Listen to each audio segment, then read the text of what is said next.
What's going on, everyone? Welcome back. Patrick here. In this next video, what we got to do, we got to take each of these expressions here and we have to simplify them. So notice that all the expressions, they contain an absolute value. Starting with number 1, we got pi minus 5, the absolute value of that, minus 7. So first thing we have to figure out with stuff like this is whether the value under the absolute value is a positive or negative, because if it's a negative, we have to change it to a positive by multiplying it by -1. So notice we have pi minus 5. Now pi is 3.14. Let's pretend that we don't have a calculator when we're doing all these. So pi we know is 3.14 minus 5. So notice that that's going to be a negative value.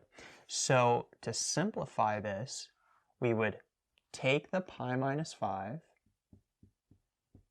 and then we're going to have to multiply it by -1 to change it to a positive.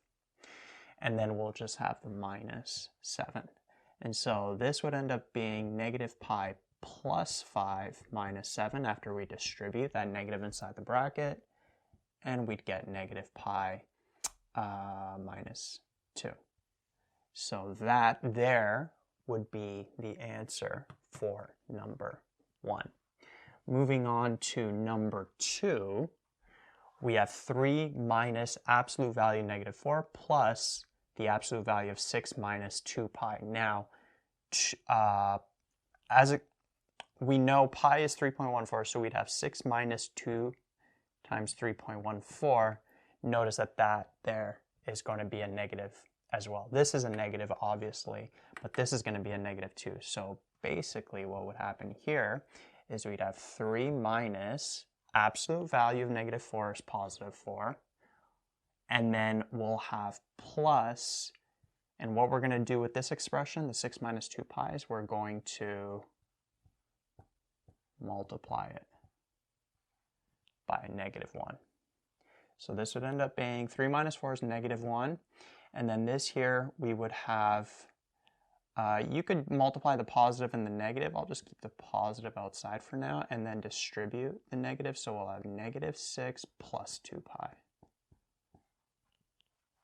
Like that. And then here we would have, notice there's like a positive 1 in front, so we could get rid of the bracket. Like that. So we'd end up with 2 pi minus 7. That's what the answer would be for number 2.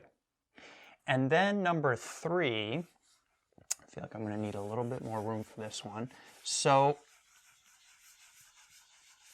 here we got 4 minus root 12, the absolute value of that, minus the absolute value of 8 minus root 75. So if you don't have a calculator, depending on the numbers, it may be tough to see whether it's positive or negative. And the way you could see it if you're dealing with square roots is you could take this value and then square it and then square root that number. So taking 4, squaring it is 16. So 4 is the same thing as the square root of 16. And then we have minus root 12. And then from here, it's easy to see that this here is going to be positive. This is going to be greater than that. And then we could do the same thing here. The 8 we could change to root 64 minus root 75. We could tell that this here is going to be negative. This is smaller than that. And when we're subtracting that, it's going to be a negative. Right? So that's one way if you're dealing with square roots or third roots or whatever it is. You could always take the number that you're dealing with and then change it to be in that same format so you could clearly see whether it's positive or negative. So from here, we know this is going to be positive, so we're just going to leave it as is.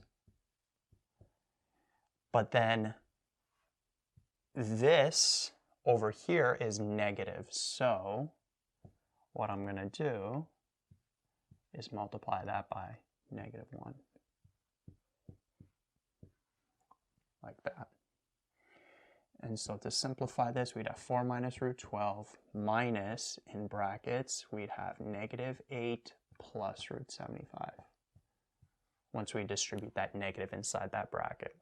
And then we have to distribute this negative inside this bracket. We could have also multiplied these two negatives, make it a positive. That could have been easier, but kind of wanted to show you how we take this first, turn it into a positive, and then that minus we distribute to that expression. So we'd have 4 minus root 12 plus 8 minus root 75, like that, right? This changes the signs here, and then we'd have 12 minus root 12 minus root 75. Now be careful here, because you could actually simplify this further, because the root 12 we could change to be root 4 times root 3, which is 2 root 3. And then the root 75 we could change to root 25 times root 3, which would be 5 root 3. And then notice that these are going to be like terms because they have the same radicals. So we'll have 12 minus 2 root 3 minus 5 root 3, which would be 12. And then the coefficients, they net out to minus 7. And then the radical, we keep the same. Right? So on a multiple choice, you may see this answer come up. Right? So 12 minus 7 root 3, that is what this expression simplifies to.